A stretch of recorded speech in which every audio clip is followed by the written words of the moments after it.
Hello, good evening, and welcome to Best in the West, North Carolina's 11th Congressional District Forum, brought to you by the Smoky Mountain News and Blue Ridge Public Radio. This is the second time we've held this forum. The first time was in 2020. This time we're coming to you live from the Performance Studio at Blue Ridge Public Radio in downtown Asheville. I'm Smoky Mountain News Politics Editor Cory Vaillancourt. And I'm BPR Regional Reporter Lilly Knoepp. We'll be your hosts this evening. These events are another example of how independent local media works to bring you the news you need. If that's important to you, please visit SmokyMountainNews.com and BPR.org and consider making a donation to support programming and events like this one. Joining us tonight are a distinguished panel who you will meet later in the evening, including Dewana Little, Executive Director of YMI Cultural Center, Dr. Edward Lopez, Western Carolina University Economics Professor at the Center for the Study of Free Enterprise, Dr. Susan Mims, CEO of Dogwood Health Trust, and Richard Sneed, Principal Chief of the Eastern Band of Cherokee Indians. That's right, and tonight we'll talk with candidates, Democratic candidate of Buncombe County Commissioner Jasmine Beach-Ferrara and Libertarian candidate David Coatney. Republican Senator Chuck Edwards was invited to this event, but declined to join us, saying he will only do one joint candidate appearance during this election. Tonight, we're going to discuss important issues in Congressional District larger than the state of Rhode Island. The winner of this race serves as a vital connection between the federal level and the community level. That's why tonight's questions will be a variety of national and local issues like inflation, housing shortages, the opioid epidemic, and a country that's still healing from the COVID-19 pandemic. After 3-minute opening statements by candidates, your hosts and panelists will provide questions to candidates in an alternating fashion. Each candidate will have 2 minutes to answer and then 1 minute for rebuttals. Thank you to Dr. Chris Cooper, just off camera from Western Carolina University, for manning our debate equipment. You will see there is a little light in front of each of the candidates. So when it's your turn to speak, it will turn green. When it turns yellow, you just have 30 seconds left, and red means wrap up your final thought. And that will be it. Candidates have not seen these questions in advance, and we will end the evening with 3-minute closing statements. The order of the candidates was decided by random draw earlier in the evening, so we will start with a 3-minute opening statement from Democratic candidate Jasmine Beach-Ferrara. Thank you. My name is Jasmine Beach-Ferrara. I'm a working mom of 3, a minister, and in my second term as a Buncombe County Commissioner. I'm running for Congress to deliver the leadership that Western North Carolina needs and deserves. The people of our district deserve someone in Congress who cares about them, who understands what's going on for working families, and who shows up every day to fight for the kind of policies that can make a difference in people's lives.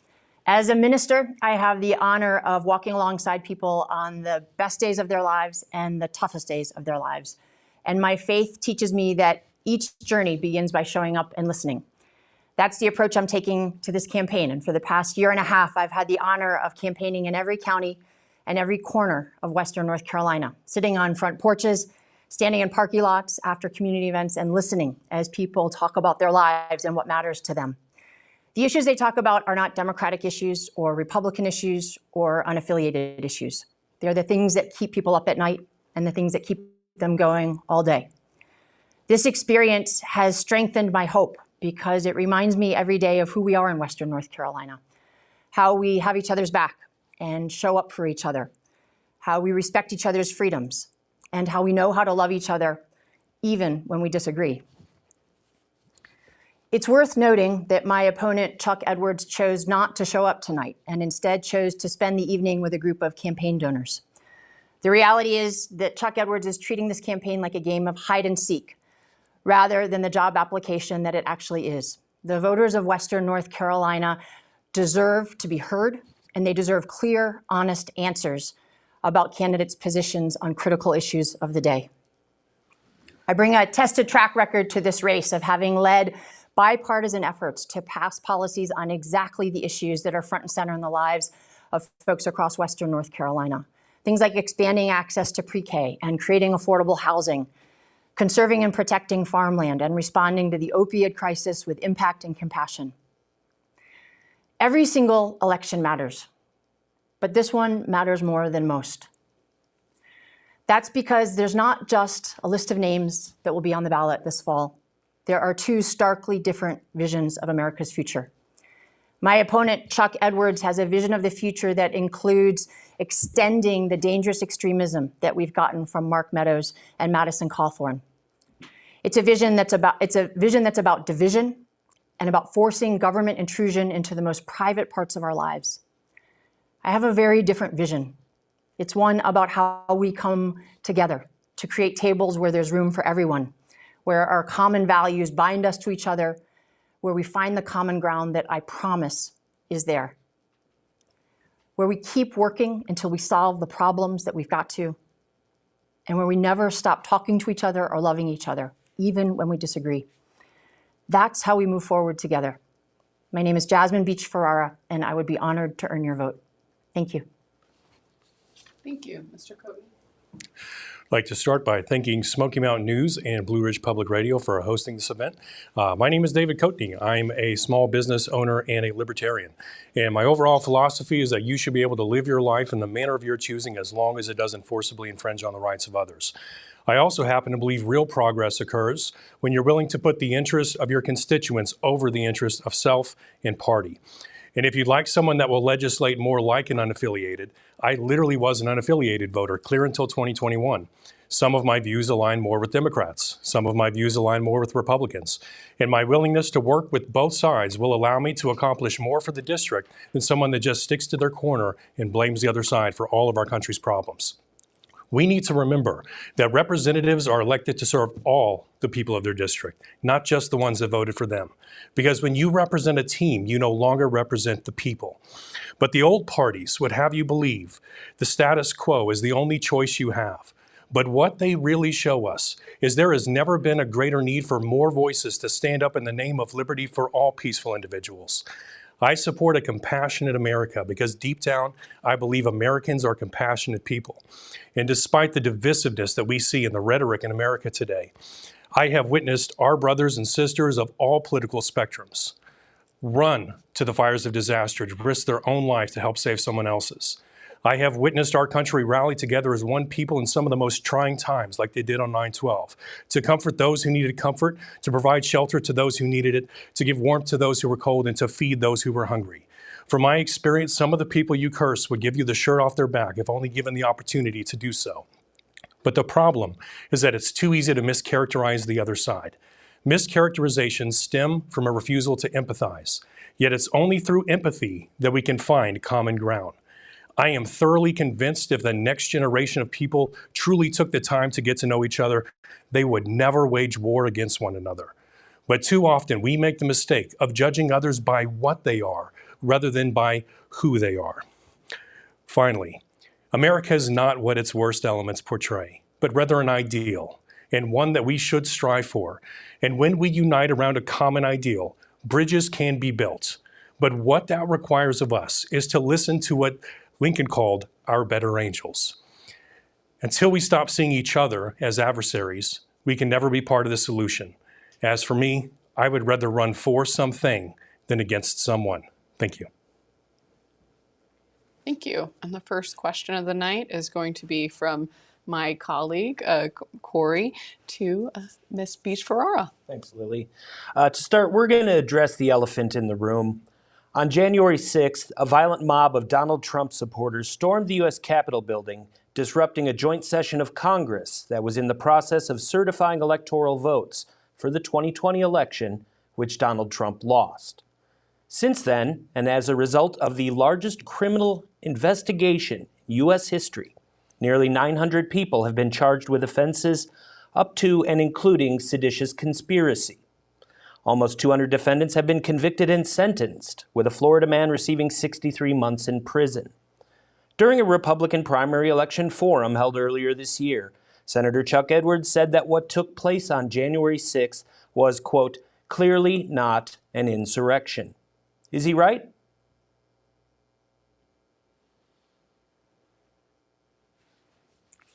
Yes.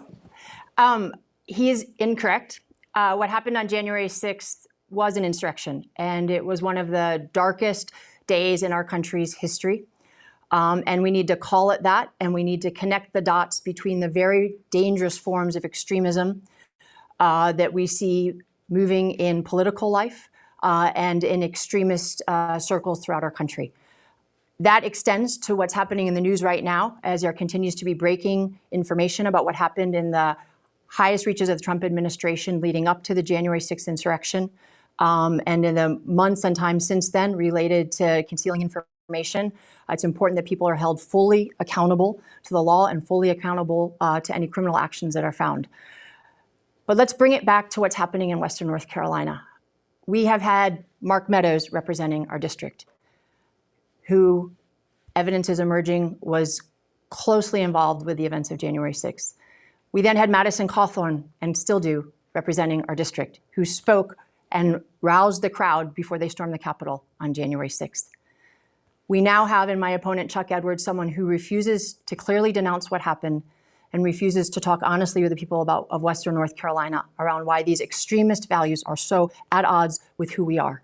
This is a place where we look out for each other. This is a place where working families are struggling, and this is a place where we need to double down on how we protect our democracy. This election is an opportunity to send a powerful message that we are rejecting and defeating extremism here in Western North Carolina, that we will not tolerate it, and that we're moving forward in a way that's about healing our nation, building bridges, protecting and restoring the institutions of our democracy, and holding people accountable when they attack the very foundations of our democracy. Thank you. Mr. Coatney, the same question for 2 minutes. Yes. I would call it an insurrection as well. And I would also like to point out the difference between a riot and a protest is not dependent upon your political persuasion. What I saw on January 6th was I saw Trump supporters standing around the sidewalks, just waving flags. Those are not rioters, those are protesters. At that exact same time, I also saw individuals breaking windows, busting through doors, and storming government facilities. Those are rioters. And this may be hard for some people to reconcile, but those two can coexist at the same exact time. I witnessed the exact same thing in the summer of 2020 during the BLM protests. I saw individuals marching down the streets chanting. Those are not rioters, those are protesters. But at the exact same time, I witnessed individuals that were burning down Black-owned businesses and that were victimizing innocent people. Those are rioters.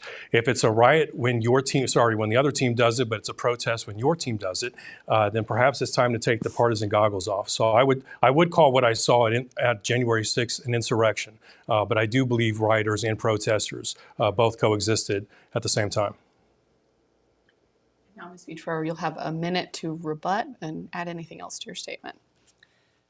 I think to expand on what I was saying, it's critically important at every turn throughout this election that we are talking about how we protect and shore up our democracy. And that includes not just accountability around January 6th, but it includes making sure that there are clear and easy information about how to vote, that there's strong support for legislation to increase access to the polls, and that we ensure that election protection is happening and folks can show up to vote and make their voices heard. What happened on January 6th was a direct attack at the heart of our democratic institutions. We as a country have to move forward from that, but we have to make sure it never happens again and have to make sure that our elections are a hallmark of what it means for people's voices to be heard at the polls. Thank you. Mr. Coatney, your rebuttal. Thank you. I would agree with Jasmine's statement. And I would also say that we all bear responsibility as citizens, as parents, as business professionals, as journalists, to help make the world around us a less divisive place. Most Americans are somewhere in the middle. Here in North Carolina, the largest demographic is now unaffiliated, and they just want common sense solutions. We hear the term progressive a lot these days, but progress is made in the middle. Extreme partisan politics is divisive and leads to bitter stalemates. Or have we not been paying attention to Congress in recent years? So if you want to make progress, you really need to be able to reach out and get the support of people outside of an extreme left-wing or right-wing base. Thank you. Our next question is going to come from Dr. Susan Mims. She's the CEO of Dogwood Health Trust. Thanks for being here today, Susan. Your question is going to go first to Mr. Coatney. Great, thank you. So among other things, the COVID-19 pandemic revealed both the importance of our national public health system and the challenges that public health faces at the local level in terms of the capacity to meet the needs of communities and when it comes to providing accurate education and messaging, as well as prevention and treatment services. So what public health lessons have you all taken away from the pandemic in Western North Carolina? And what vision for public health would you take with you to Washington? Okay, thank you so much. So I would start by saying that we all bear responsibility for our own health and for the health of our community. I think the right solution should be centered around empowering local governments, school boards, and individual businesses to determine what works best for their communities. Those decisions should be made at the local level. As I went through this myself, I'm vaccinated. I always kept a mask on me, but I will say this, it's something I take very seriously. My mother was director of infection control, and while she's been retired for a while now, her professional life was dedicated to flu vaccines. But the other thing that I take very seriously is your personal liberty, and ultimately it should be a choice. There are situations where certain individuals are told by their doctor that they should not take the vaccine for a number of reasons, or they should not wear a mask. And so I have opposed mandates, but I do believe that it is a responsibility of the individual to act responsibly and look out for their community. Thank you. Ms. Beach-Ferrara, the same question. Well, first and foremost, I think about the families in Western North Carolina who are grieving because they lost someone to COVID. And my prayers and thoughts are with them. And their stories are ones I've carried with me throughout the last several years. And I think about the working families who have had to juggle impossible circumstances with sudden school closures and remote work or having to show up for shift work. I think about small business owners who face the heartbreak of shuttering their doors. Everyone in our community was impacted by the public health pandemic of the COVID-19 crisis. And we have learned a lot from that.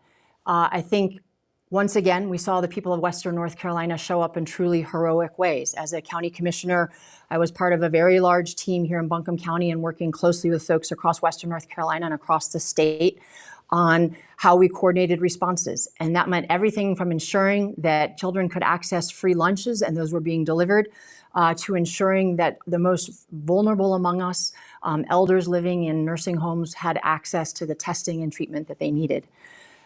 This was a moment when our community came together, and I think we learned incredibly valuable lessons about public health preparedness that prepare us for the likelihood of another pandemic in the future, but also for the other types of disasters that can have public health implications. For instance, Tropical Storm Fred, which caused such damage and loss of life and devastation in Haywood County and parts of Buncombe County last year.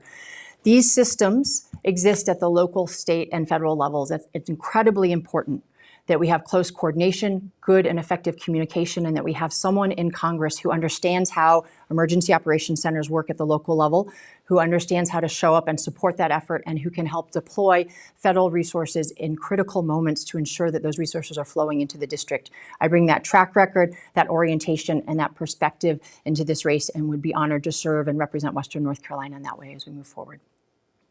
Thank you. Mr. Coatney, your 1 minute rebuttal. I would support a plan of education over legislation. If the conversation is geared around doctor consult accessibility and educational programs, that's one thing, and I think that's fantastic, and we need to have something in place there. But I also believe on the individual level that this is a conversation you should be having with your doctor and not your politician. I oppose the federal mandates for that reason. A government that uses coercion and force or threatens its own citizens with poverty, as we saw with the federal mandate, is simply not something I can get behind. Thank you. Our next question is going to be from Principal Chief of the Eastern Band, Richard Sneed. Thank you so much for being here. Thank you for being here. Congress has plenary authority over all Indian country. One area where Congress can exercise this authority is the recognition of groups claiming to be an historic Indian tribe. If a group is recognized by an act of Congress, the group then becomes a federally recognized Indian tribe, entitled to all the rights, benefits, and privileges granted through the trust responsibility of the federal government. In 1978, Congress created the Office of Federal Acknowledgement, which created an application and vetting process to determine which groups making these claims are legitimate historic Indian tribes and which are not. Recently, federal recognition has become a political tool utilized by members of Congress and the executive branch to win the political support by promising these groups a bypass of the OFA process and a quick path to federal recognition without any verification of their identity as an historic tribe. If elected, what will your stance be on federal recognition of groups claiming to be an historic Indian tribe? Thank you. And this question goes first to Ms. Beach-Ferrara. Thank you for the question. And let me begin by saying that I think North Carolina 11th's next congressperson has an incredibly important responsibility to build partnership, relationship, and active communication with the Cherokee tribal nation, and to ensure that there's a clear understanding of what priorities are around that. And that certainly includes respecting tribal sovereignty and ensuring that there are federal policies in place that do so. Related to the issue that you raised around the OFA, that process has been put in place to protect and shield this process of recognition from politics. And it needs to be respected. It's an involved process that includes looking at history and genealogy. It's about recognizing community and identity, and it needs to be protected and shielded from our politics. And I think Western North Carolina's congressperson has an important role to play in being an advocate for ensuring that there is that buffer around the process. Thank you. Thank you. Mr. Coatney, 2 minutes. Yeah, I would like to state that I think it's important that the government works with the tribes. Too often, the U.S. government has a long history, a long track record of dictating to the tribes what they need and then doing it. And that's not the right approach. We need to rather ask the tribe where help is wanted and then work closely with those tribes to try to understand the situation. I would also note that when it comes to Native relations, we need to honor tribal sovereignty. Sovereignty makes sure that they are able to enforce the law on their own property, and they have autonomy over those decisions. The recent Supreme Court decision to reverse that tradition signaled that America is not going to keep its promises anymore, and that was a step in the wrong direction. Thank you. Your rebuttal? I'll build on that simply by saying that I think this work begins by building relationships and showing up and listening. I was honored this morning to have the opportunity to address Tribal Council and have a conversation and dialogue about exactly these issues, and very much hope that that will be the beginning of ongoing bridge building, relationship building, and communication when I have the honor of serving in Washington.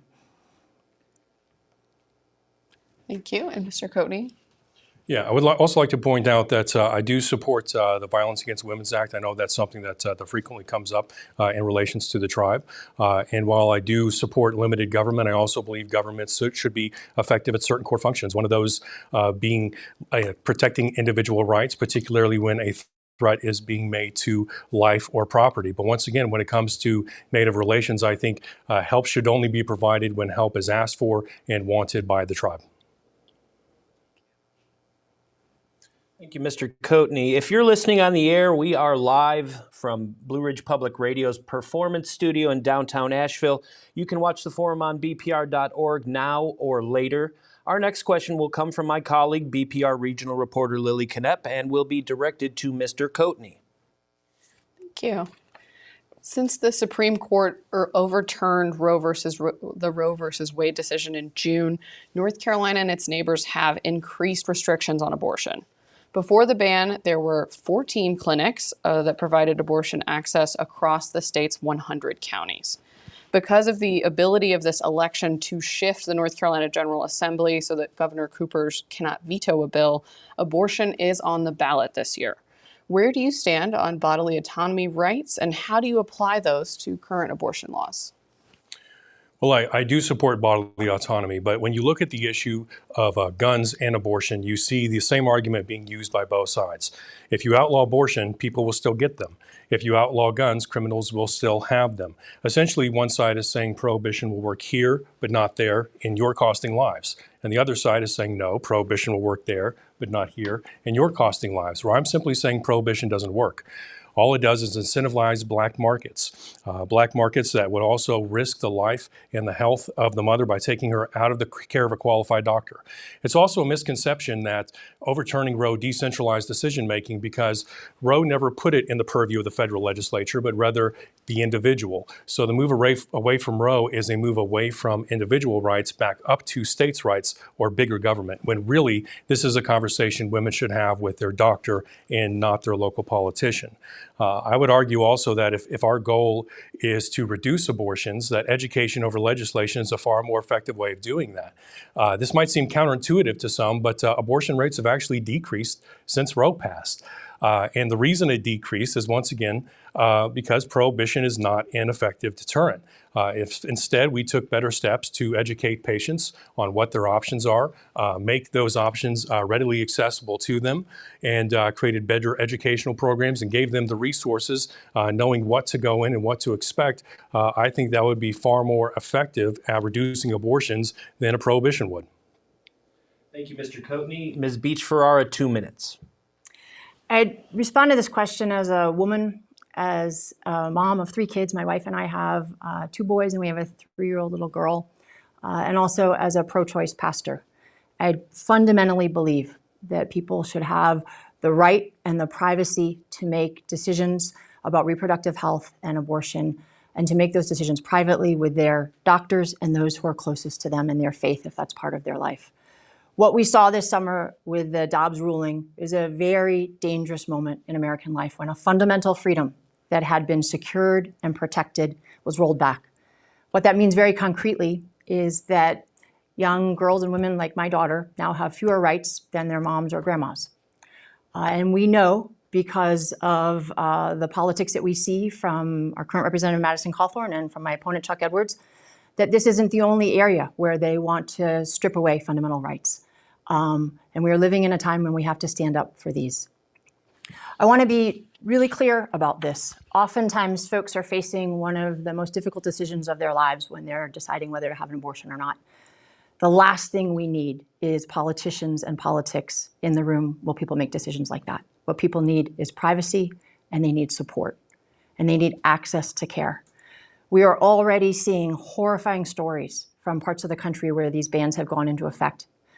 My opponent, Chuck Edwards, has been really clear in the past that he does not support exceptions in the case of rape and incest, and it's important that we talk about what that means.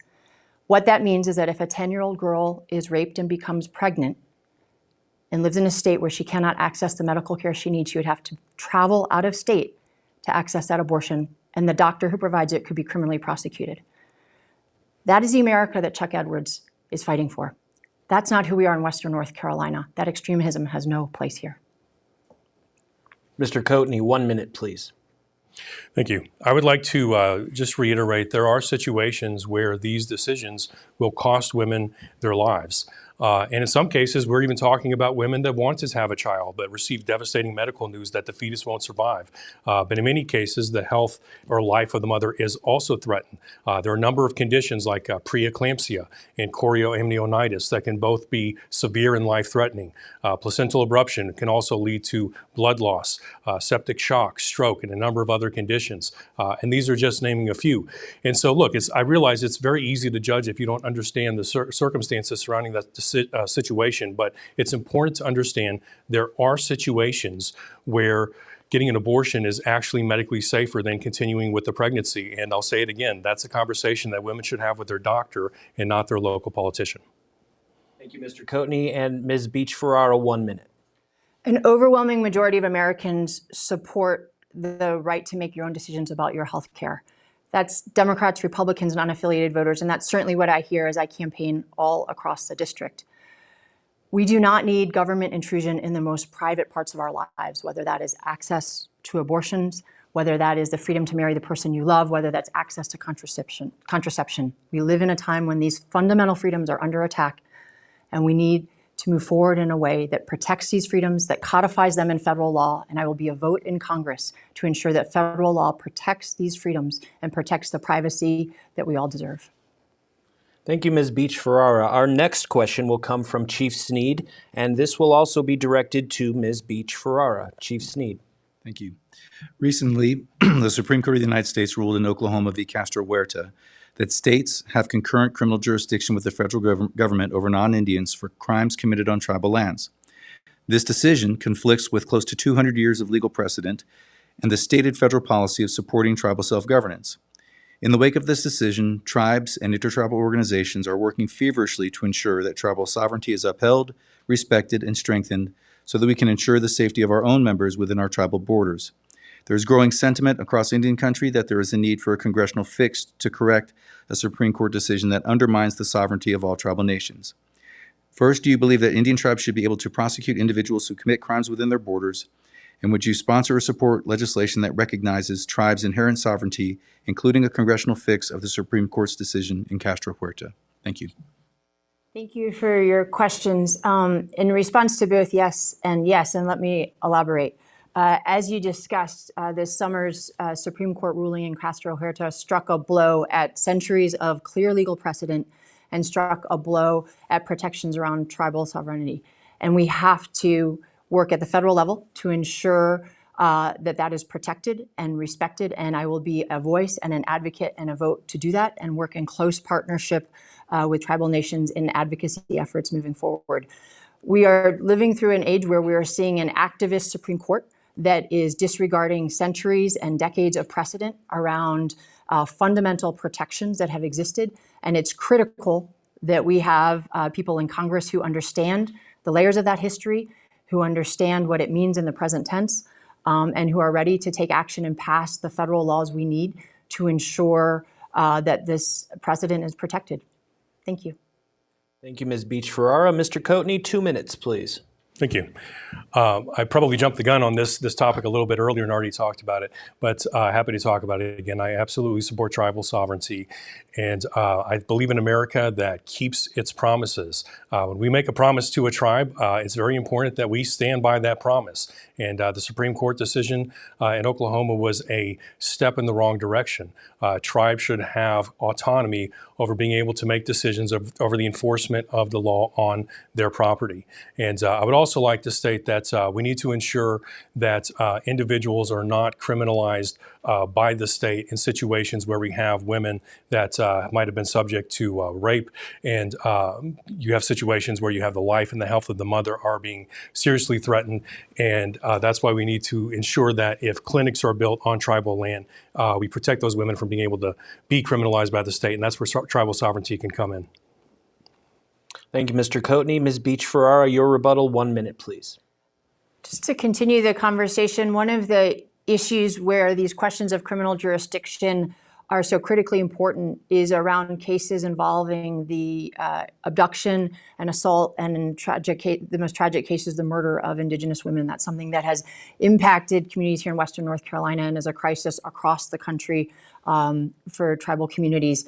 And I think it's just particularly important that we have people in federal elected office who are aware of this issue and who are working to ensure that the resources and coordination is happening between different law enforcement agencies to ensure both prevention efforts, but also that there are full resources for investigations in these tragic cases. And Mr. Coatney, 1 minute, please. It's very important that the government communicates with the tribe to gain a better understanding of where help is actually wanted and where it is not wanted, and that we grant them that autonomy, and then that the federal government, when it comes to protecting individual rights, when somebody's life is being threatened or their property, that we only intervene when our help is wanted by the tribe and when it's asked for. Thank you, Mr. Coatney. Our final question of this segment will come from Dr. Susan Mims, and it will be directed to Mr. Coatney. Thank you. Dogwood Health Trust recently released a region-wide study of early childhood education in Western North Carolina. Among those findings, the data revealed that after an initial drop in enrollment in the early days of the pandemic, demand for early care and education increased again to the pre-pandemic levels. Yet the number of available slots for early care has not recovered yet from the 2019 levels, which even then were not enough to meet the demand.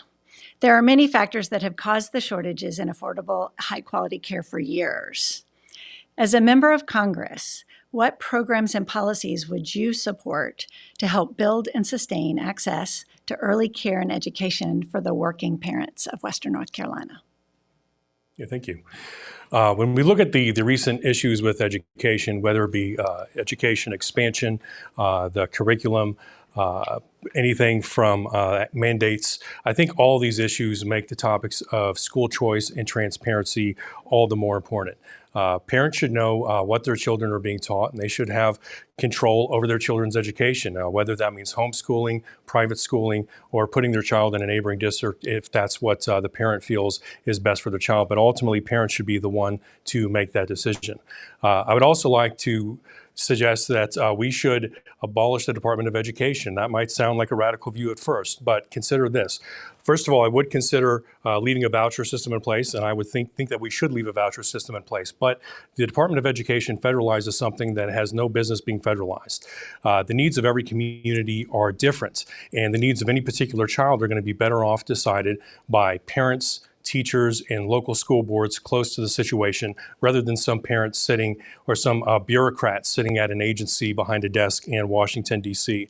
Consider this. The Department of Education didn't even exist until the 1980s. It's a relatively new agency, and since its inception, every single measurable academic metric has declined, except for one: graduation rates.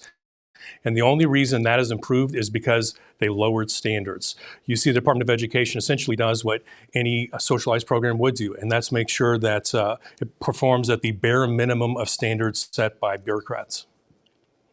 Thank you, Mr. Coatney. Ms. Beach-Ferrara, 2 minutes, please. I was raised by my mom, a single mom, and preschool made it possible for her to put herself through nursing school at a community college. Quality early childhood education is a game changer in the lives of children and in the lives of families. And I certainly see this every day when my wife and I drop our 3-year-old twins off at daycare. They are greeted with hugs and they learn all day, and it creates the foundation that every kiddo deserves as we move forward.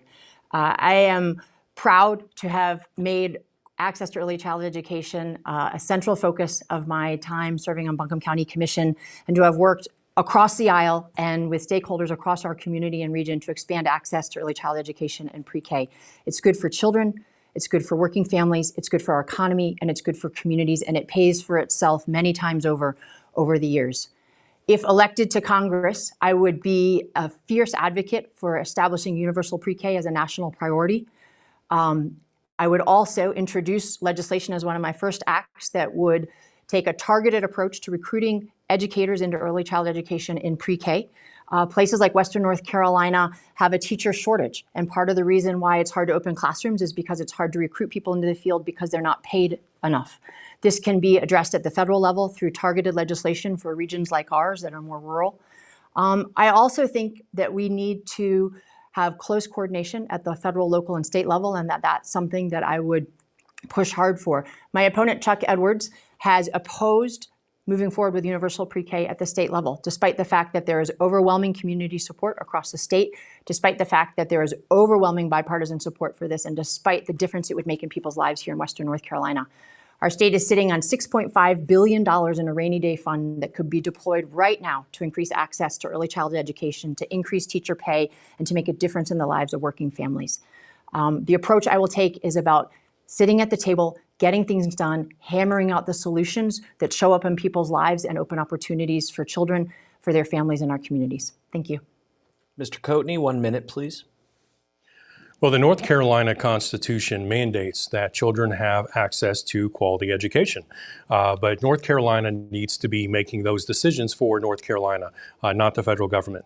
I also believe you can expand access to quality education by lifting the regulations against private education and allowing as much school choice as possible. Education should be structured in such a way that results in schools competing against each other, because that competition will raise standards through natural means. Schools that provide a better education will be rewarded, and parents won't have to send their children to schools that are underperforming, which will then put the impetus on those schools to either improve their standards or risk being replaced by better schools. Thank you, Mr. Coatney. And finally, Ms. Beach-Ferrara, 1 minute. More than 20% of children in Western North Carolina are living in poverty or don't know where their next meal is coming from. My faith teaches me that that's just wrong. and that we need to do everything we can to change that. And the reality is we have the ability to do it. Few things are as impactful as quality early childhood education and pre-K in changing the course of a child's life and the opportunities that are available to them. We have to look at this, though, as part of a broader network of policy issues that impact working families in our district. It's about things like reviving the child tax credit, which was delivering checks every week for grocery bills to help with rent. It's about creating the affordable housing so that folks can have safe, affordable places to live in the communities where they work. And it's about ensuring we're creating jobs across sectors that you can actually raise a family on. When we talk about early childhood education, it is absolutely connected to these other policy priorities that would have a game-changing impact on the lives of working families in Western North Carolina. I care about it, I get it, and I'm ready to fight for it. Thank you for your responses. We're now going to be bringing in our next two panelists. For those of you that are listening on the air, thank you so much for tuning in. This is Blue Ridge Public Radio, WCQS Asheville, WFQS Franklin, WMQS Murphy, WYQS Mars Hill, WZQS Cullowhee, and WCQS HD2. Thanks again for everyone for coming. For this section, we are again going to start with my colleague Cory, and this question is going to be directed to Ms. Beach-Ferrara. This question comes from Smoky Mountain News Outdoors editor Holly Kays. The U.S. Forest Service is in the process of finalizing a management plan for the Pisgah-Nantahala National Forest that's been 10 years in the making. The plan includes recommendations for additional wilderness areas, as well as new wild and scenic rivers, both of which require congressional designation. If elected, would you advocate for legislation bestowing these designations? Well, let's just start by talking about how blessed we are to live in truly one of the most incredible and beautiful places in the world. It's something that every single place I go in the district, folks talk about, whether that's the camping trip they went on this summer with their family, or the farmland that they are protecting, or the wilderness that we have an absolute responsibility to protect and move forward. In my role on Buncombe County Commission, I was part of voting for a resolution that supports increased wilderness within that plan. There's been many, many years of advocacy around that, and it's critically important as this plan moves towards finalization that we are protecting and preserving wilderness areas. These issues are not just about our responsibilities as people who call Western North Carolina home, but they're also about how we think about some of the greatest crises facing our country and our community, including the crises related to climate, and conservation and preservation is a critical piece of that. I'll take a moment to say that one of the additional things I would do as a member of Congress is absolutely advocate for more resources for national parks and ensuring that we have adequate resources to staff and maintain the wilderness areas and parks that we have in this region. They are extraordinary assets that we are responsible for caring for. They are a tremendous part of our economy here, and it's critically important that they are resourced in the way they need to be. Thank you. Thank you. Mr. Coatney, 2 minutes. Thank you.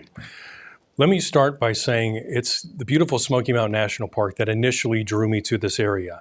It's these mountains and these forested areas of Western North Carolina that spoke to me in a way that no other place has, and cried out and said, this is your home.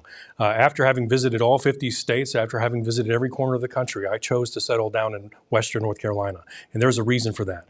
After having visited most of our national parks, I can say that despite the fact that protecting federal lands might not be a popular position with some libertarians, I absolutely support the continued protection and preservation of these sacred lands. And if elected, I will fight for a seat on the National Resources Committee to seek for a reallocation of PILT money. What I don't support, however, is eminent domain. And when you're talking about expanding to new lands, eminent domain is oftentimes required to do that. And it's an infringement of individual property rights of our residents here in Western North Carolina. So I would say that I support preserving and protecting the lands that have been set aside and continued funding for those lands, but I do not support expansion to new areas. Ms. Beach-Ferrara, 1 minute.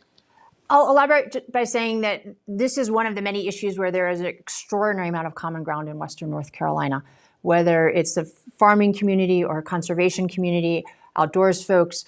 folks who have grown up here or folks who have chosen this as their home. Protecting and preserving the natural beauty, the natural assets, the natural wilderness of this area is something that has to be a top priority and is a unique priority for districts like North Carolina 11th. And it's so critical that we have someone in Congress who understands the issues, is in active dialogue and building bridges with all those different constituencies and ensuring that we have policies in place for that protection, but also to ensure that resources are flowing in here in the ways that they need to. 1 minute, Mr. Coatney. So PILT money has been a fantastic way of funding our natural lands and resources here. PILT money, for those unaware, is a payment in lieu of taxes. The idea that you have federal lands inside of our own boundaries means you have areas that are not subject to North Carolina state property tax. So that PILT money should already be there. And what I would say is that if I'm elected to Congress, I will fight for a reallocation of those funds so that we get a larger amount of PILT money dedicated to Western North Carolina.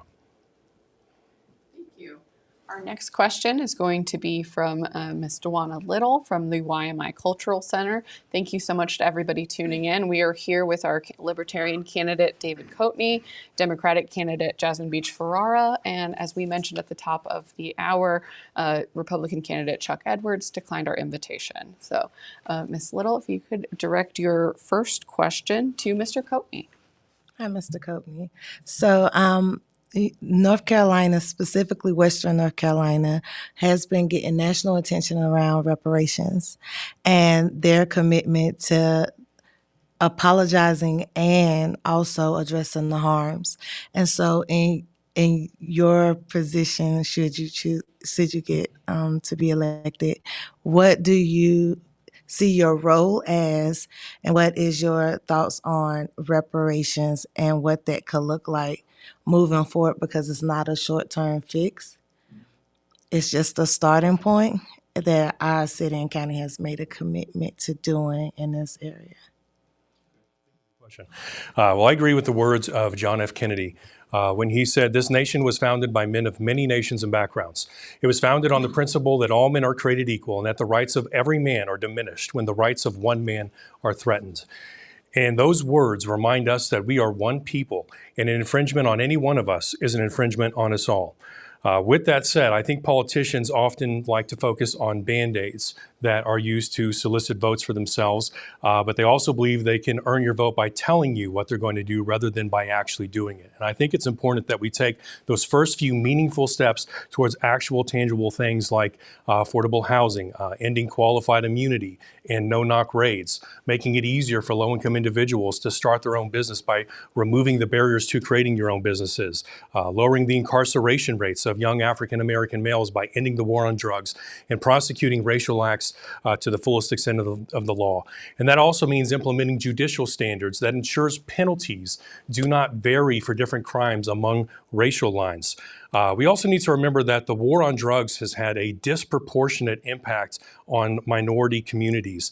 Richard Nixon's domestic policy advisor, John Ehrlichman, later even admitted that the war on drugs was specifically created as a method of vilifying black people. And it has since been used to target minority communities, separate families, and create this cycle of crime and addiction by empowering black markets that now have an incentive to go stand on the street corner. And it makes it harder to get out of that lifestyle because it's also harder to find work. And that's why I support ending the war on drugs as well. Thank you. 2 minutes, Ms. Beach-Ferrara, as well. Our country has a long and painful history around issues of race and racial violence and racial injustice. And the way that we heal those wounds and bring justice is by having honest conversations about the past and the present, and together creating a vision for what the future can look like in this country. And here in the South, I think we have particular responsibilities around those conversations. This is certainly something that my faith teaches me to show up to, and to show up in a way that's about how we heal, how we address wrongs that were done, how we fix broken systems, how we fix broken policies, and how we truly take steps forward together around creating a country and creating communities where everyone has an opportunity to thrive. Our country has made reparations on a number of different issues to communities that have been wronged by policies, communities that have experienced violence and injustice. And we need to take a very similar approach as we think about reparations. I support a bill that has been introduced many times in Congress that would basically bring forth a study and a set of recommendations around how we can move forward in this country, specifically around the experience of Black Americans' experience with racial injustice. At the local level, there are certain things that you can do around community investment. And here in Western North Carolina, and specifically in Buncombe County, we know that Black folks experience disparities from cradle to grave. Everything from infant mortality to education outcomes, to homeownership, to earnings, to rates of disease and earlier rates of death. That's just wrong. And we know that one of the ways we can address this is first to talk honestly about it, to make sure people understand it and have the chance to be educated about it, to listen to leaders and members of our community who have been impacted, and listen to what their vision is for how we can make this right in 2022 and beyond, and to move forward with local investments in doing exactly that. And that's the approach I've taken at the local level. Thank you. Mr. Coatney, 1 minute. Thank you. The right approach should revolve around reimagining the institutions that are in place. And one of the other things that I support is prison reform. The United States has 5% of the population, yet we have 25% of the world's prisoners. We have the highest incarceration rate in the world. As a direct result of that, we have more broken families and more individuals thrown into an environment that does not encourage rehabilitation. For that reason, I oppose mandatory sentencing, CCA contracts with quotas, and a prison industrial complex that uses private markets to provide free labor. And we talk about exonerating nonviolent individuals serving time for possession, which I completely support, but we also need to include expungement for those individuals so they can get back on their feet. You see, once somebody comes out, what they end up dealing with is they have trouble finding work. They're denied access to various types of business licenses, student loans, private rentals, insurance. They lose the right to vote. In short, the very same things we've come to associate with Jim Crow. Thank you. One minute, Ms. Beach-Ferrara. Addressing racial injustice and the long history of racial violence in our country is something we have to show up to every single day. It's work that all of us need to commit to for our full lifetimes, in our relationships, in our faith communities, the places we work, the places we go to school, and certainly the places where we make policy. I bring a track record as a local policymaker, someone who understands that we have to be talking about racial equity when we're talking about affordable housing, when we're talking about access to pre-K, when we're talking about how we create jobs, when we're talking about criminal justice reform. And that's exactly the orientation I would bring at the federal level when we're talking about issues such as voting rights, for instance, and federal efforts around criminal justice reform. So I bring that track record, that perspective, and that set of personal commitments, which for me come from my faith. Thank you. Our next question is going to be from Dr. Ed Lopez. He is a professor of economics at Western Carolina University. Thank you so much for being here. Your question is first going to be directed to Ms. Beach-Ferrara. Thank you very much. Thanks to Blue Ridge Public Radio and Smoky Mountain News. Thanks to the viewers and thanks to the candidates. I'll be shifting gears a little bit. I am an economics professor, so my question will be on what is indubitably one of the most important economic issues of today, inflation. Inflation, which is a decrease in the purchasing power of the dollar, taxes households, it hinders investment, and it redistributes wealth to net borrowers, including the U.S. government. Some economists, including Larry Summers, put the blame for today's inflation on excessive government spending.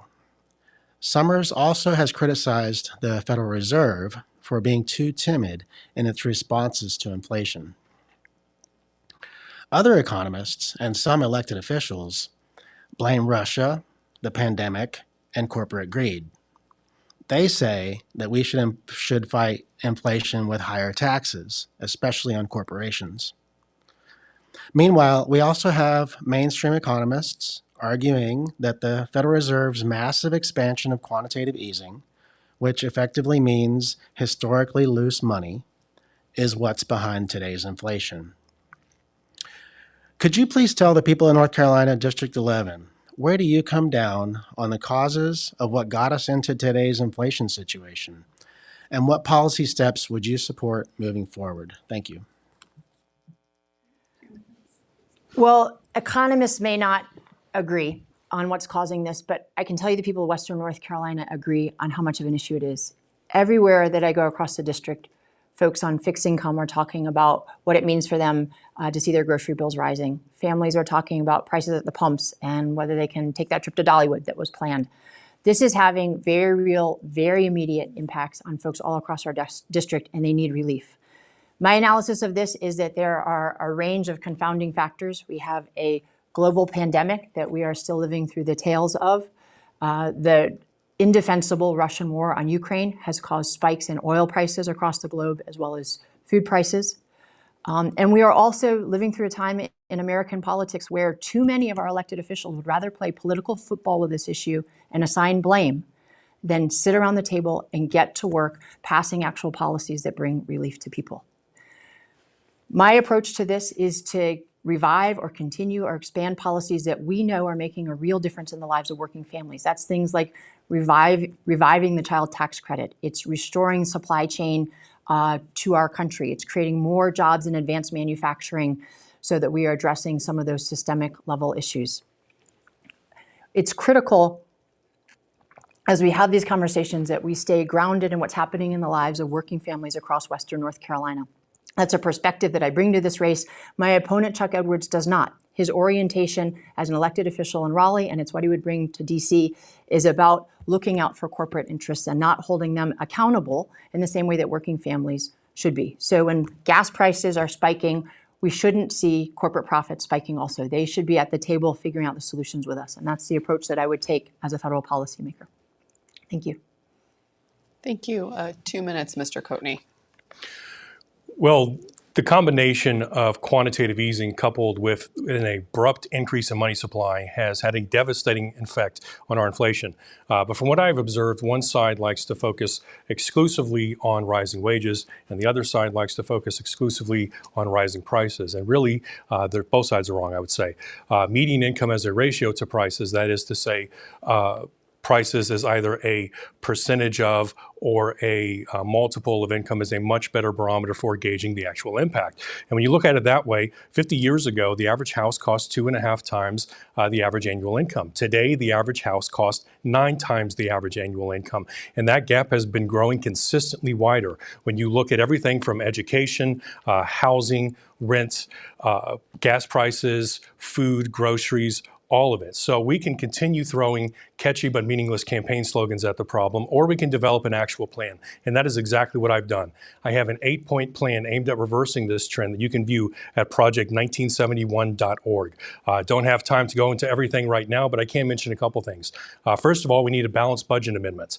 Government expenditure should be dictated by projected receipts. Determine your projected income, set your budget, conduct your regression analysis, and then let's figure out what our priorities are. And we also need to repeal the Jones Act. The Jones Act makes shipping more expensive by restricting supply of available sea vessels. And of course, making shipping more expensive also makes stuff more expensive. It's estimated repealing the Jones Act would lower shipping cargo by water in the U.S. by 50%.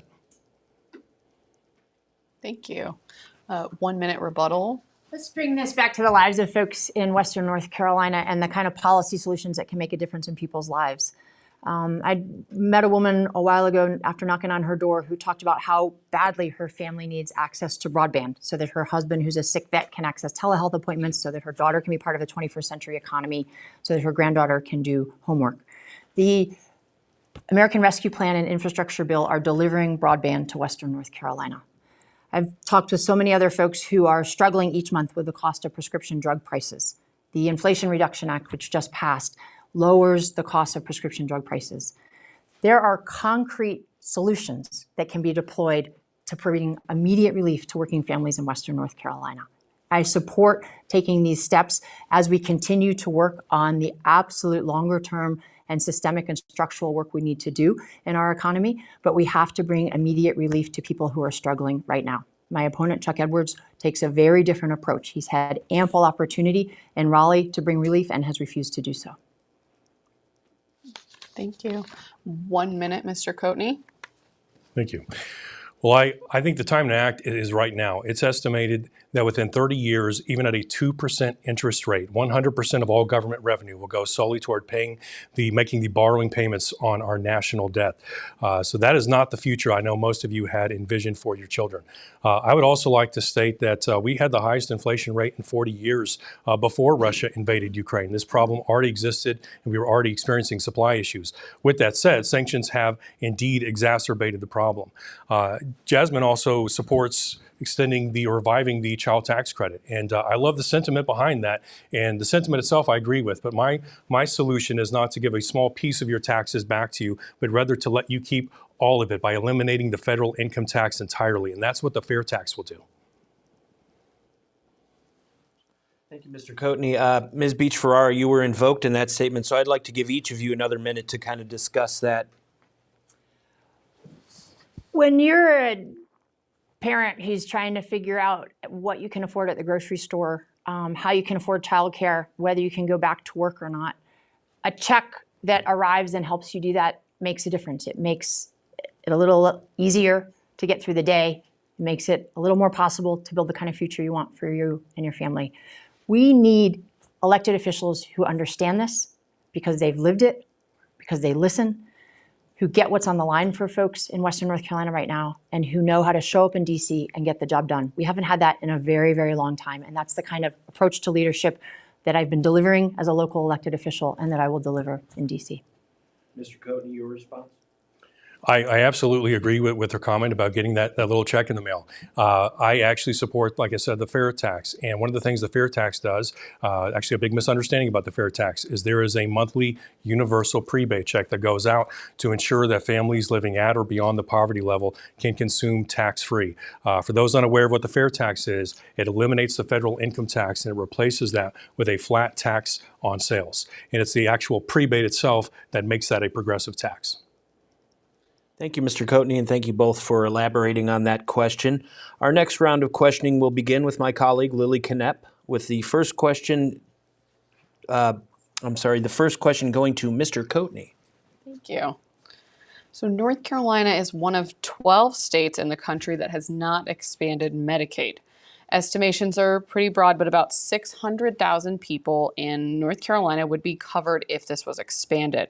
After years of blocking expansion, this spring, North Carolina General Assembly Republicans, including Senator Chuck Edwards, changed their tune in support of Medicaid expansion with some specific stipulations on work requirements, federal funding, and some other pieces of the puzzle. What do you think is the best way to help constituents in the North Carolina's 11th District get access to health care? Well, I think we can all agree that healthcare has gotten outrageously expensive and costs have gotten out of control. Unfortunately, most of the solutions being offered do not fundamentally reduce the cost of healthcare. The Affordable Care Act, for example, did not reduce the cost of healthcare. It just shifted who got subsidized. Single-payer system, or Medicare for All, also does not fundamentally reduce the cost of healthcare. It just shifts how and when you pay for it. So my approach is to say, rather than focusing on how and when you pay, let's see what could actually get the cost down. And one of the first things that I would look at is rolling back patent protection laws. The patent laws in place right now are geared at allowing Big Pharma to operate without fear of competition. These laws do not protect the consumer, and they encourage drug companies to jack up rates. And if it's a medication you need to survive, what choice do you have? It's basically extortion. And we see this all the time. You'll have a bottle of 30 pills that will cost $400 for decades. A patent protection expires, competition is allowed to enter the marketplace, and overnight it drops down to $40. I wonder why. And of course, making drugs more expensive also drives up the cost of health care, insurance, Medicare, Medicaid. Yet if we were to roll back patent protections, drugs would be less expensive. Less expensive drugs means less expensive health care, which means less expensive insurance. It literally drives down the cost of everything. Thank you, Mr. Coatney. Ms. Beach-Ferrara, 2 minutes, please. Let's start with the basics again, which is that everyone deserves access to quality health care when they need it in their hometown. And the reality is that in Western North Carolina right now, that is not guaranteed for folks. I have heard more stories than I can care to recount about the heartbreak of folks not being able to access the services they needed in time, stories about the closure of hospital units or rural health clinics that meant that In the middle of the night, in the middle of a medical emergency, folks are being transported 90 miles away across state lines to get the critical cardiac care that they need. Stories about people who have lost their children to opioid overdoses because they could not access the treatment that they needed and deserved in time. There is a lot that is broken about healthcare in North Carolina and in our country, and there is no excuse for every single person in our country not having the healthcare that they deserve. So there's a lot we need to get to work on. Certainly, we need to expand Medicaid as quickly as possible. People have died because of the failure to do this and the failure of leadership that we've gotten from folks like Chuck Edwards, who had the opportunity to be a champion for this for many years and instead blocked it. People have not had access to the care they needed. We've lost the opportunities to create new jobs and save more money. That needs to happen as soon as possible, and there now appears to be a pathway towards bipartisan passage, which would be a great step forward in our state. At the federal level, I will be a tireless champion for continuing to expand access to care, lowering prescription drug costs, ensuring that dental and vision and hearing are included in Medicare, and ensuring that we are doing everything we can to address the very real health disparities that exist in our country and too often result from a lack of access to preventative care, to reliable care in the communities where folks actually live. I was raised by my mom, who was a nurse, and when I was growing up in the 80s, she would tell stories about families that she worked with and all the ways that the system was broken decades ago. It is still broken now, and what we need is folks in Congress and at every level of government who bring a track record of delivering results and who understand exactly what's at stake. Thank you, Ms. Beach-Ferrara. Mr. Coatney, 1 minute, please. Thank you.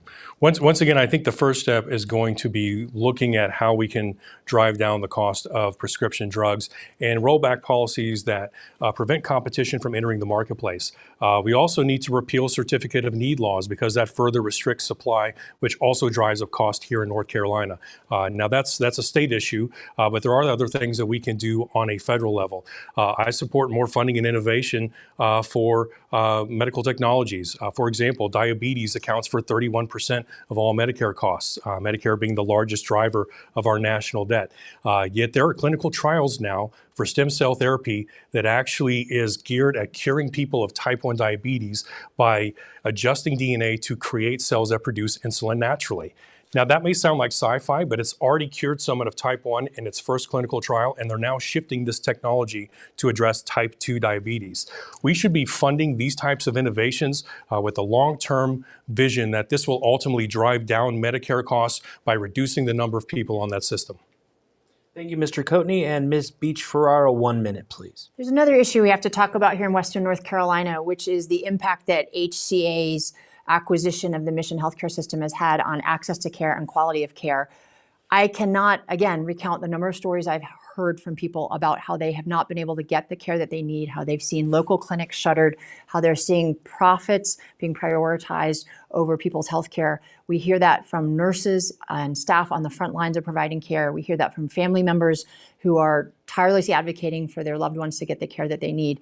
We have to ensure that our largest healthcare providers are participating in a competitive marketplace and that they are held fully accountable to the highest standard of care. For so long, Western North Carolina enjoyed a statewide and national reputation as a place where you could get excellent health care, and that is diminished right now because of how we've seen HCA conducting its business. That absolutely has to change.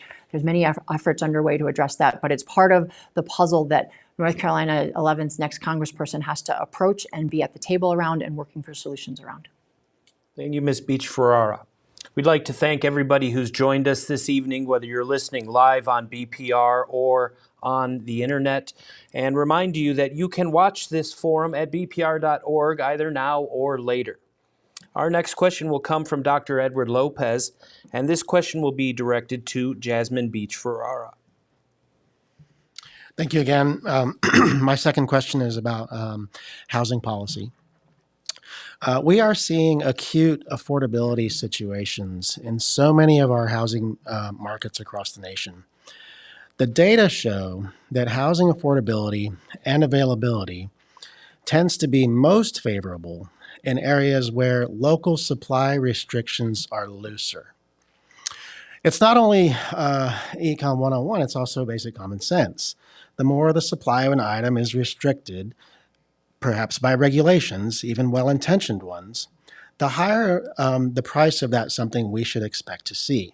So that if there is concern over the price of an important item being very high, and we also know that there's the presence of regulatory restrictions on the supply of that item, housing, then one potential solution would be, let's look at these restrictions on the supply of housing and do they still make sense? Zoning laws, for example, have been shown to harm housing affordability in markets across the country, especially for struggling families, to the point that even Berkeley, California now is eliminating their cherished single-family zoning rules and working to allow more competitive construction. If we add to zoning NIMBYism, anti-growth bias, and all other sorts of sources of housing supply restrictions that emerge at our local levels, is it really any wonder why we see these acute affordability issues? As you go to Washington to represent North Carolina District 11, how do you believe the federal government can work with state and local governments to coordinate on solving housing affordability by loosening local housing supply restrictions? Thank you. When I was growing up, my mom and I rented apartments, and we sometimes lived with other families to make housing costs more affordable. These are the kinds of stories that I not just grew up with, but that I hear in every county across Western North Carolina. It's stories about teachers and firefighters who can't afford to rent or own in the communities where they show up to serve every day. It's stories about families that are living in their cars. Just the other day, I met a woman whose grandson had his rent jacked up, and he's now living in a motel trying to figure out what his next step is. We have a housing crisis here in Western North Carolina, and we need to throw everything we've got at it. At the federal level, some of the things we can do are expand the low-income housing tax credit program, which creates a pipeline of resources to support large-scale initiatives to create affordable housing, both rental and ownership opportunities. There are also programs that focus on the housing needs of particular communities, for instance, veterans, and folks who have been homeless and are working their way back into more permanent housing. There is a lot that can be done at the federal level, but it needs to happen, as you referenced in your question, in close coordination with the state and local policymakers. As a Buncombe County Commissioner, this is an issue that I have helped to champion and prioritize. We have significantly expanded local investments here in Buncombe County in creating new affordable housing, and that's everything from deeply affordable rental options to creating opportunities that support workforce housing for our teachers, to ensuring that we're looking at mixed income developments so that there are also home ownership opportunities, and doing that in a way that recognizes that members of our community have been historically marginalized and unable to necessarily have full access to buying their first home. Everyone deserves access to a safe place to call home. And the reality in Western North Carolina right now is that a range of factors, including an overheated market, are making it harder and harder for working families to access that. And we need all hands on deck, including a congressperson in DC who gets that and knows how to get policy work done that will change it. Thank you, Ms. Beach-Ferrara. Mr. Coatney, 2 minutes, please. Well, quantitative easing has created this easy credit environment that has really fed into corporate involvement in the housing market in a way that it did not before the pandemic. And so I think that's the first step, because that's also driven up costs. If you can return to a more normalized pre-pandemic environment, you'll see a return to normalcy with corporate involvement in the housing market as well. So that's the first step. In order to fight inflation in the housing market, we have to fight inflation as a whole. Now, restrictive zoning ordinances also play a huge role in driving up costs, because what it does is it further limits supply that will actually meet the consumer's criteria. Limiting supply, as we all know, further drives up cost. So that's going to be the next thing, is to look at those restrictive zoning policies and where those can be rolled back to create more supply in the housing market. I do think there are other ways to help. I've worked with several local community development councils over the years, actually across the country, and I've seen the tremendous impact they have made in people's lives in helping low-income families get into affordable homes. I've been in the homes, I've spoken with the families and seen the impact, and I can tell you they are a lot better at this than the federal government. Most federal programs have been an abysmal failure. If we were to take the current funding that goes to HUD's inefficient program and instead funnel those to similar-minded nonprofits in the form of federal grants, I think we can make a much bigger impact in the lives of low-income families trying to get into affordable home ownership. And one other thing that I would say is we need to look at where there are laws restricting tiny home communities and farm co-ops and roll back those restrictions as well to make tiny home communities and farm co-ops as accessible as possible. Thank you, Mr. Coatney. Ms. Beach-Ferrara, 1 minute, please. I just want to take a moment to lift up some of the extraordinary things happening in Western North Carolina. It can't just be government that addresses this problem. And we see organizations like Habitat for Humanity. We see faith communities and shelters that are run by faith communities stepping into the breach to respond to urgent and immediate needs, working with families to build the first home that they will own. It's going to take all hands on deck from all sectors to create the housing stock we need, the rental options we need to ensure that people in Western North Carolina have the opportunity to have safe housing here. The other day I was talking with a 21-year-old and an 18-year-old, both newly registered to vote. They are putting themselves through community college and Western, both working one or more jobs. They both have dreams of staying here in Western North Carolina, and they said the number one barrier to that is, are they going to be able to afford to live here? We need to create a Western North Carolina where people can live out their dreams, where our kids can stay and have every opportunity to thrive. And that starts with the basics like housing. Mr. Coatney, 1 minute, please. In many cases, I think this is a situation where government has restricted supply through bad policy. And so the first step is going to be to get the government out of the way where it's creating those restrictive policies. And, you know, I spent most of my life, actually grew up at or below the poverty level, not only as a child, but as a young adult, fresh out of college when I was trying to get my business off the ground. I know what that's like to live in poverty. And guys, the best way to fight poverty is to make it easier for people to pay their bills. Inflation does the exact opposite of that. It's a tax on the poor. The rich have assets, and those assets will appreciate with inflation. But what do the poor have to offset higher grocery?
One thing that I would like to know is what are y'all views on policing and the responsibility and role, because safety comes sometimes at a cost, especially for people of color. And to be able to afford it, it seems to be a privilege. And so I just want to know, what are y'all thoughts and what are y'all going to do about making that dismantling that system or working within that system to change that system to where it works for everyone. You know what I mean? Everyone wants to feel safe. You know, that's like everyone wants to feel safe. And so it shouldn't be racial lines, but we know that it's tied to a lot of the disparities that people of color are experiencing. And so what are y'all thoughts and what are y'all looking at doing to be a part of that conversation as well? Thank you. Thank you for the question. I think the topic of police reform really needs to begin with practical items we can fix now.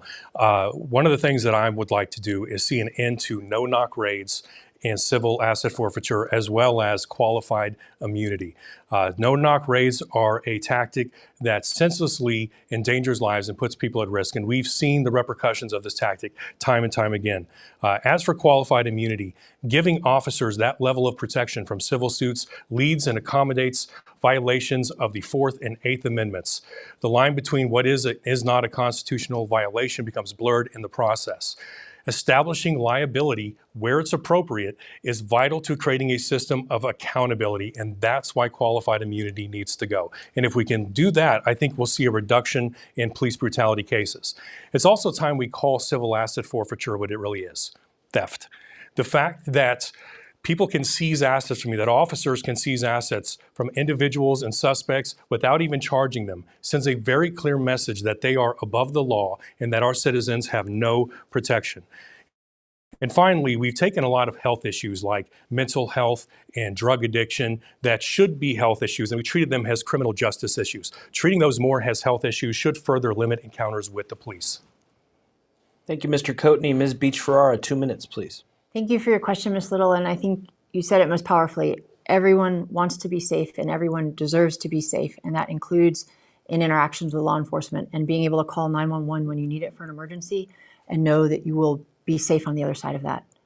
Our country has witnessed horrific things happen and people be murdered, particularly Black men being murdered in interactions with police. And the vast majority of people in our country agree that that's wrong and it's got to change, and we have to fix every aspect that's broken about our criminal justice system. And that includes looking at it comprehensively at the level of what's happening on the ground in communities and ensuring that we are addressing many of the issues we've been talking about over the course of this evening. There are direct connections between housing and access to healthcare and access to education that help create safety in people's lives. Within criminal justice reform, we have to take an approach of being willing to change things that are not working. And that includes embracing and supporting 21st century policing practices, community policing, ensuring that police are being trained in things like implicit bias. It also means having direct and honest conversations about racial bias issues. And it means doing things like we've been able to do here in Buncombe County, creating things like a community paramedic program, which are literally restructuring how public safety services are delivered so that if someone's in a mental health crisis, the first on scene are specially trained paramedics who know how to de-escalate that situation and for it to end safely versus tragically. We also have to look at what's happening in our court systems and make sure that there are fair sentencing practices and guidelines in place, and that's important work that has begun at the federal level and needs to continue. This list could go on and on and on, and I don't want to drown out with details the substance of this, which is that people need to be safe in their homes and in their communities and need to be able to access public safety services in true emergencies.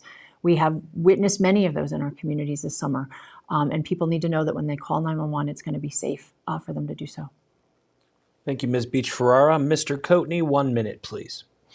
Well, we need to make sure that all individuals are being treated equally and fairly. Racism is a morally repugnant and anti-American ideology.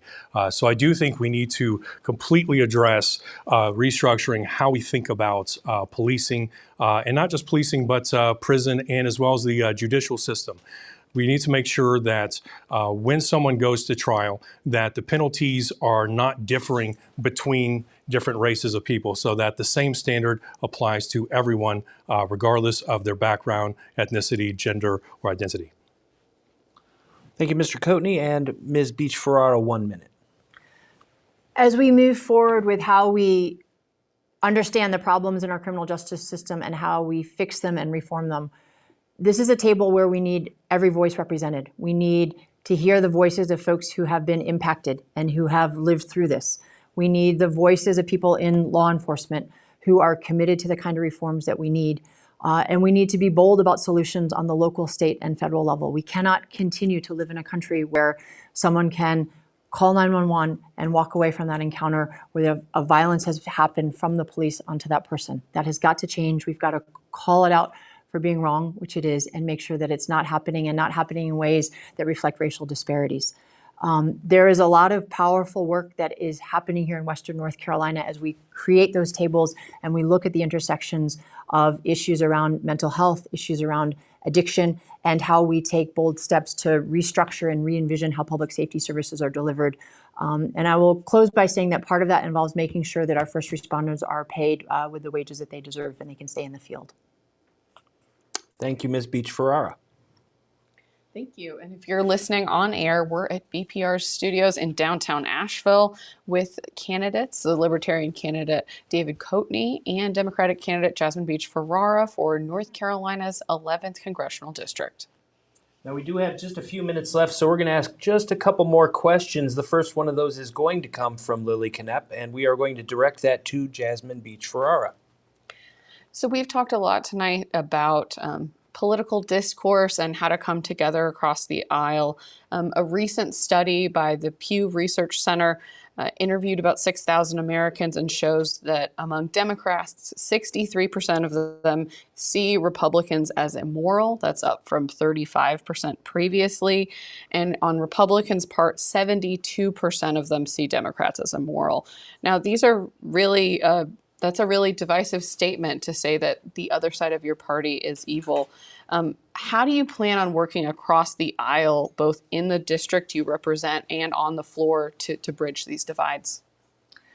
Here's the approach that I take, and it comes from my background as a minister, as a local elected official, and it comes from my personal background as a member of the LGBTQ community. I am no stranger to conversations in which words like immoral are being hurled around. And what my faith teaches me is that when we start to talk about each other like that, what it means is we stop seeing each other as people. And what my faith teaches me is that those are exactly the moments when we are called to show up with love, with hope, with empathy, and with real clarity and honesty. The way we heal as a community, the way we heal here in Western North Carolina and move forward as a country is by doubling down on the values that are dearest to us, because they are guide stars. There are extremists in our country, and we have been represented by them here in Western North Carolina. Mark Meadows, Madison Cawthorn, Chuck Edwards running to continue that legacy, who are working overtime to divide people, to tear our country apart, to reinforce those narratives that we should be alienated from each other instead of connected to each other. That's exactly why this race matters so much. What's on the ballot isn't just a couple names that you will choose between. It's different visions of who we are, who we can be, who we will be together. We break through these scripts that aren't working for any of us by starting to have honest conversations, and that starts by showing up. It starts by listening. It starts by being honest about what you believe. It starts by being committed to have the conversations, whether they're easy ones or whether they're tough ones, and doing it in a way where you have each other's back. We know how to do that here in Western North Carolina. That's exactly why this is exactly the kind of place where we can defeat the extremism and division that is on the rise, and that people like my opponent, Chuck Edwards, are working to cultivate and further. It's why I'm running in this race. These are my deepest beliefs about how we ought to show up in each other's lives, how we ought to serve, and how we can move forward together. Thank you, Ms. Beach-Ferrara. Mr. Coatney, 2 minutes. Well, and on that note, Jasmine, I would like to thank you for showing up, because Western North Carolina needs somebody that will actually show up for these events. I definitely think that we have a tendency to overcomplicate matters through mischaracterizations. And we see this in a number of issues. Just to focus in on one issue, voting rights is a great example of this. So Democrats believe that voter access is important. And guess what? They're not wrong. Republicans believe voter integrity or security is important. And guess what? They're not wrong either. Both sides are correct about the importance of their objective, but neither side is correct about their perception of the other side's intent. Republicans paint Democrats as if their only intention is to cheat, and Democrats paint Republicans as if their only intention is to deny people the right to vote. And quite frankly, I don't think that's the intent of either side. And if you were to ask most Democrats and Republicans point blank, do you think it's okay to cheat? Do you think it's okay to deny people the right to vote? They would answer no. This isn't a false dichotomy. We can have both voter integrity and security and voter access at the same time. But until we can sit down at the same table and stop mischaracterizing the other side, we're never going to get anywhere. Thank you, Mr. Coatney. Ms. Beach-Ferrara, 1 minute. The other part of your question was how I'll show up in Washington to do this work. The reality is that bipartisan work is happening in Washington right now. It happened with a bipartisan common sense gun reform bill.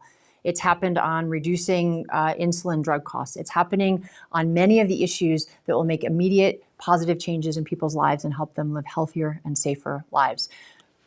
But the other reality is that we have extremists at work who are working to divide people and ensure that we don't get to those solutions. Here in Western North Carolina, we've gotten that from Mark Meadows. We're currently getting it from Madison Cawthorn, and Chuck Edwards is running to continue that approach to politics. It's the last thing that the people of Western North Carolina need right now. What we need are folks who understand that when you're elected to office, you take an oath to serve every single person, whether they voted for you or not, and you make a promise to keep showing up again and again and again, and to get the work done and stay at the table till it's done. That's the approach I bring to leadership. It's the approach I'll bring to serving in DC. Mr. Coatney, 1 minute, please. Well, my entire campaign is geared around the topic of fighting for reason and not partisanship. It seems to me the right is more concerned with stopping the left, and the left is more concerned with stopping the right. I'm more concerned with moving forward. What matters most is the will of the people, and that means representing all the people of Western North Carolina, not just the ones that voted for me.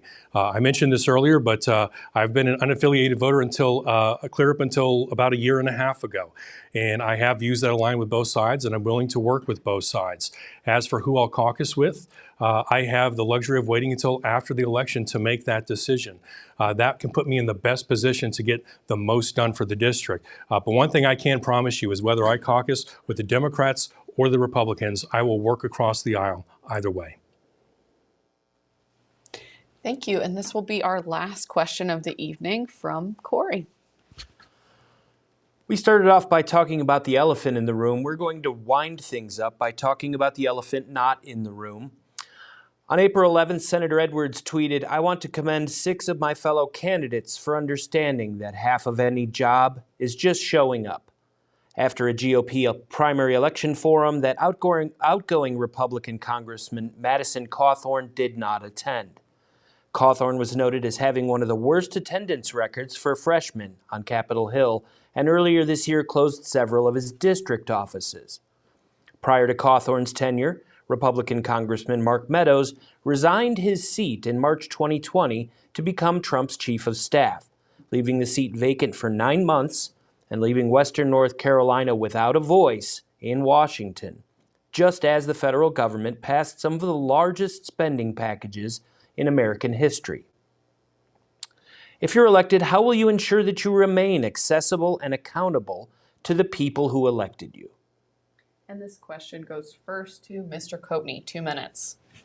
Well, I would want to have offices across the district. One thing that I would bring with me to Washington is my work ethic.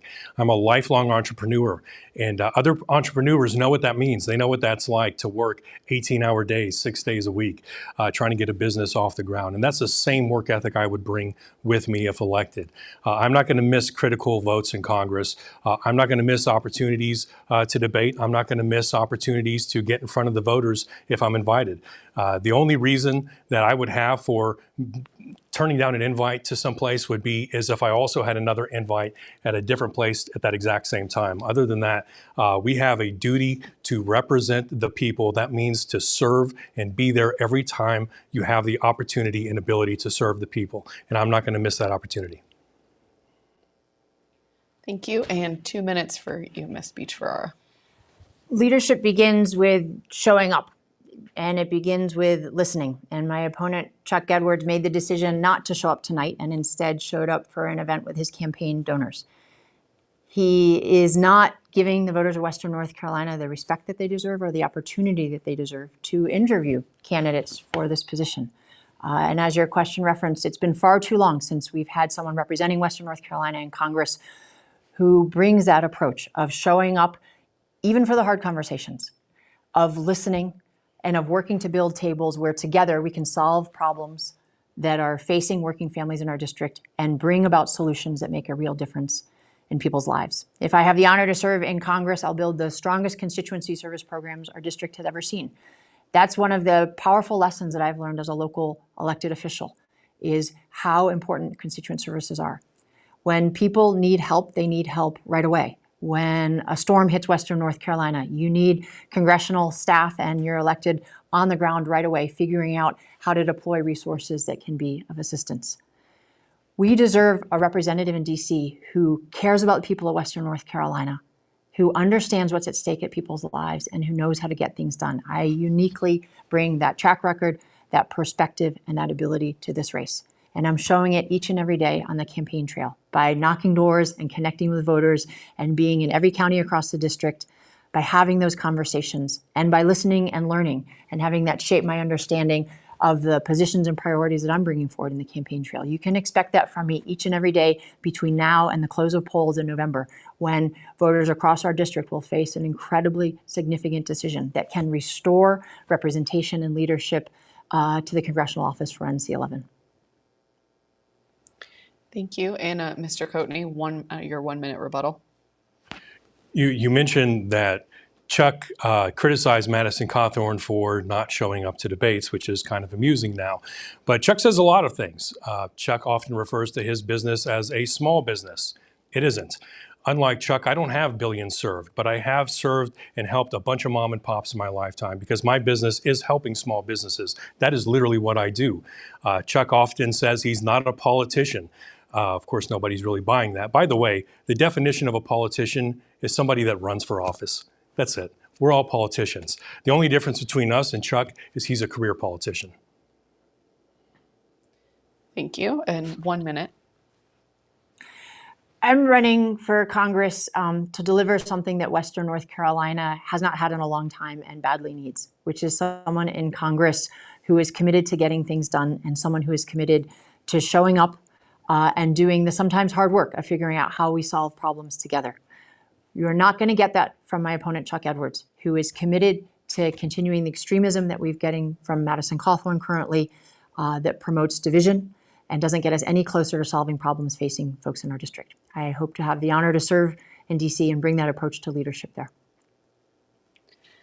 Thank you. That's all our questions for the evening. Now each candidate is going to have 3 minutes for their closing statement. And we're going to start with you, Ms. Ferrara. Let me begin by just saying thank you so much to our hosts this evening, Blue Ridge Public Radio, Smoky Mountain News, to the panelists for really incredible questions that dug into the heart of so many issues playing out in the lives of folks across the district. And David, to you for showing up tonight for a conversation that has been respectful and that has been about what Western North Carolina needs right now. I have talked many times this evening about why I'm running for office, which is to deliver the leadership that the people of our district deserve. I've talked a bit about who I am. I'm a mom. My wife and I have 3 kids who are the best part of every single day. I've talked about what my faith teaches me about showing up, about listening, about being there on the toughest days, but also on the best days. These are the experiences and perspectives that I bring into this campaign, and it's how I'm showing up each and every day across the district. There is so much on the line in people's lives right now. And I have returned to that theme again and again this evening because it's what I hear when I ask people the simple question of what's going on for you right now. What do you need? What do you want your next congressperson to prioritize? The stories they share are hopeful. Sometimes they're painful and heartbreaking. But ultimately, they are stories about people who want to know that their families will be taken care of, who want to know that there's a way for their kids to stay here and build a home and a future here, who want to know that they're part of a community where they are safe, where they are connected, where they are not alone, who want to know that they are respected. Western North Carolina is a place where we know how to look out for each other. We know how to have each other's back. We respect each other's freedoms. And we know how to love each other and keep talking to each other even when things get tough.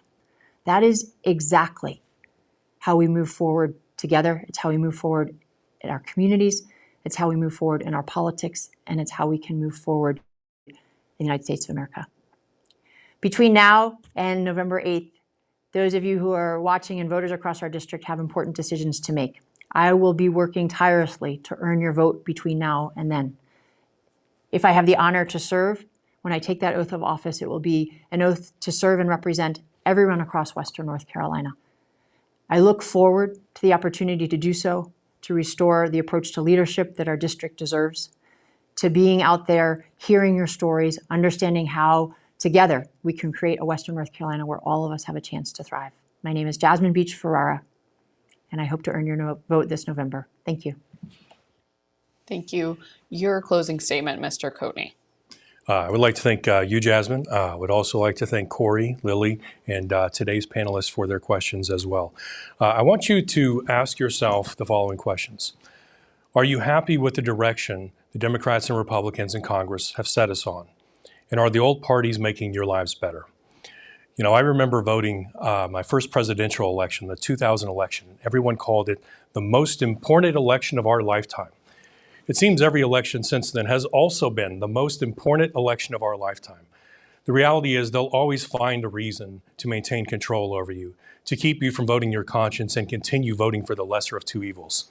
I'm reminded what C.S. Lewis wrote in his book, Mere Christianity, when he said, "The devil always sends errors into the world in pairs of opposites, and he encourages us to spend a lot of time thinking which is the worse. You see why, of course. He relies on your extra dislike of the one error to draw you gradually into the opposite one." The reality is the Republicans in office have done absolutely nothing to reduce the size of government. And Democrats aren't doing a good job of protecting our civil liberties. But if they feel like they'll get votes from it, they'll talk about it. But guys, nobody is talking about Yemen. Over 500,000 people have died in this war. My opponents act like it doesn't exist. Even the media ignores it. I'm also the only candidate talking about ending qualified immunity, no-knock raids, and civil asset forfeiture. I'm the only candidate talking about lowering costs by repealing the Jones Act and ending the state of government surveillance. And I'm the only candidate taking on Big Pharma. I'll talk about the issues my opponents ignore, and I'll take on the fights my opponents won't. And finally, I have a message for independents. You now make up the largest demographic. Those in power want you to forget that. Because if you decide we're going to make history together, there is nothing to stop us. But if you're happy with the direction of this country, and you're happy with those politicians in office that have brought us where we are, then you should keep voting for them. If, however, you feel deep down there has to be a better way, that's what I'm here fighting for. In closing, I'm reminded of what George Washington said in his farewell address when he left us with these words. He said, "Political parties are likely in the course of time and things to become potent engines by which cunning, ambitious, and unprincipled men will be enabled to subvert the power of the people and usurp for themselves the reins of governments, destroying afterwards the very engines which lifted them to unjust dominion." Let us never forget those words, never forget that warning, and come together as North Carolinians first and place people over party. Thank you so very much. Thank you both for your statements. And on behalf of Blue Ridge Public Radio and the Smoky Mountain News, we'd like to thank our candidates, Jasmine Beach-Ferrara and David Coatney, as well as our panelists, Dewana Little, Dr. Edward Lopez, Dr. Susan Mims, and Principal Chief Richard Sneed for joining us this evening. We'd also like to thank you for tuning in tonight and remind you that if you'd like to support the kind of independent local journalism that makes events like this possible, please visit SmokyMountainNews.com or BPR.org and consider making a donation. Either or, you could do both. Thank you to everyone from BPR Tech, Jason Reed, Duncan Fowler, Ops Land Deer, and Eowyn Fain, the whole team, including Catherine Komp, and all the support from the Smoky Mountain News team, and all their help with this event. Also, thank you for Dr. Chris Cooper, who's off camera from Western Carolina University, for his help manning the debate buzzers. BPR is available to answer all of your election questions. We're partnering with America Amplified for a community-powered project to help you vote in the upcoming election. So let us know if you have questions. You can send them in at voices@bpr.org or find them on our website. We want to help you with all of your election questions. I'm Blue Ridge Public Radio regional reporter Lilly Knoepp, live from Asheville. And I'm Smoky Mountain News politics editor Cory Vaillancourt. Don't forget, early voting begins on Thursday, October 20th, and the general election will be held on Tuesday, November 8th. You can find and share this video of this event on BPR's and Smoky Mountain News Facebook, BPR's YouTube, and BPR.org. We are now going to return to our regular programming on BPR News and BPR Classic. Thanks for tuning in.